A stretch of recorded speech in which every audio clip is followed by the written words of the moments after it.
இந்த பட்ஜெட் கூட்டத்தொடரில் வந்து தமிழ்நாடு அரசு முழுமையான நிதியை வந்து மீனவர்களோட ஓய்வூதியத்துக்கு ஒதுக்க வேண்டிய தேவை இருக்குது.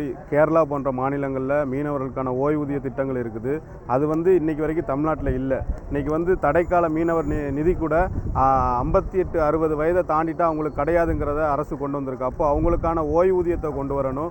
அது போக இன்றைக்கி வந்து எப்படி பழங்குடி மக்களுக்கு SC/ST மக்களுக்கு வந்து தனி கல்விக்கூடங்களில் வந்து அதிக முன்னுரிமை இருக்குதோ, அவங்களுக்கு தனியான ஹாஸ்டல் திராவிடர் அந்த ஹாஸ்டல்கள் மூலமாக எப்படி அவங்களுக்கு வந்து இன்றைக்கி சலுகைகள் அரசு உரிமைகள் கொடுக்குதோ, அதே வந்து இந்த பட்ஜெட்டில் மீனவர்களுக்கான அந்த இது ஒதுக்கணும்.